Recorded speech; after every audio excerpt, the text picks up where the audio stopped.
Finally, tonight, as promised, a special comment on the passage last week of Proposition 8 in California, which rescinded the right of same-sex couples to marry and tilted the balance on this issue from coast to coast. Some parameters as preface. This isn't about yelling, and this isn't about politics, and this isn't really just about Prop 8. And I don't have a personal investment in this. I'm not gay. I had to strain to think of one member of even my very extended family who is. I have no personal stories of close friends or colleagues fighting prejudice that still pervades their lives. And yet, to me, this vote is horrible. Horrible. Because this isn't about yelling, and this isn't about politics. This is about the human heart. And if that sounds corny, so be it. If you voted for this proposition, or you support those who did, or the sentiment they expressed, I have some questions, because truly, I do not understand. Why does this matter to you? What is it to you? In a time of impermanence and fly-by-night relationships, these people over here want the same chance at permanence and happiness that is your option. They don't want to deny you yours. They don't want to take anything away from you. They want what you want, a chance to be a little less alone in the world. Only now you are saying to them, no, you can't have it on these terms. Maybe something similar if they behave, if they don't cause too much trouble. You'll even give them all the same legal rights, even as you are taking away the legal right which they already had. A world around them still anchored in love and marriage, and you're saying, no, you can't marry. What if somebody passed a law that said you couldn't marry? I keep hearing this term, redefining marriage. If this country hadn't redefined marriage, black people still couldn't marry white people. 16 states had laws on the books which made that illegal in 1967. 1967.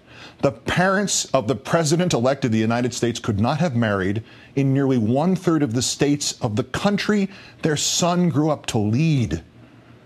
But it's worse than that. If this country had not redefined marriage, some black people still couldn't marry other black people. It is one of the most overlooked and cruelest parts of our sad history of slavery. Marriages were not legally recognized if the people were slaves.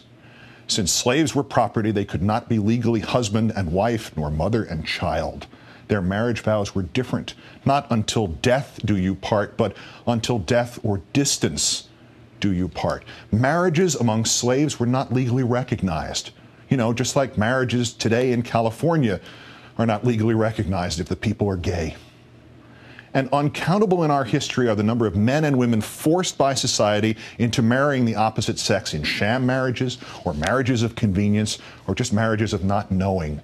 Centuries of men and women who have lived their lives in shame and unhappiness, and who have, through a lie to themselves or others, broken countless other lives of spouses and children, all because we said a man could not marry another man, or a woman could not marry another woman. The sanctity of marriage. How many marriages like that have there been? And how on earth do they increase the sanctity of marriage rather than render that term meaningless? What is this to you? Nobody is asking you to embrace their expression of love. But don't you as human beings have to embrace that love? The world is barren enough. It is stacked against love and against hope and against those very few and precious emotions that enable us, all of us, to go forward. Your marriage only stands a 50-50 chance of lasting, no matter how much you feel and how hard you work.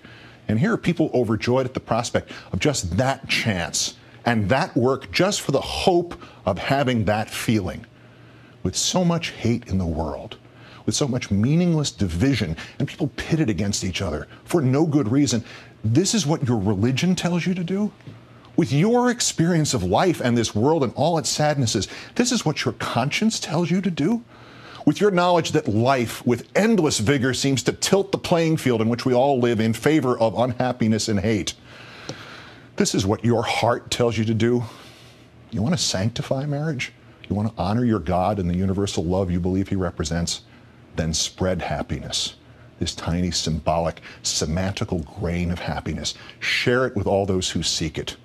Quote me anything from your religious leader or book of choice telling you to stand against this, and then tell me how you can believe both that statement and another statement, and another one which reads only, do unto others as you would have them do unto you.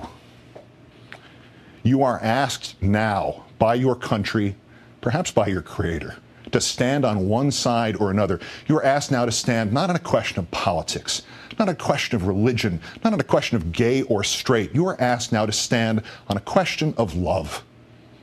All you need to do is stand and let the tiny ember of love meet its own fate. You don't have to help it. You don't have to applaud it. You don't have to fight for it. Just don't put it out. Just don't extinguish it. Because while it may at first look like that love is between two people you don't know and you don't understand and maybe you don't even want to know, that love is in fact the ember of your love for your fellow person. Just because this is the only world we have and the other guy counts too. This is the second time I have found myself in 10 days concluding by turning to, of all things, the closing plea for mercy by Clarence Darrow in a murder trial. But what he said fits what is really at the heart of all of this. He said, "I was reading last night of the aspiration of the old Persian poet Omar Khayyam." This is what he told the judge. "It appealed to me as the highest that I can vision. I wish it was in my heart. I wish it was in the hearts of all. So I be written in the book of love. I do not care about that book above. Erase my name or write it as you will. So I be written in the book of love." Good night and good luck.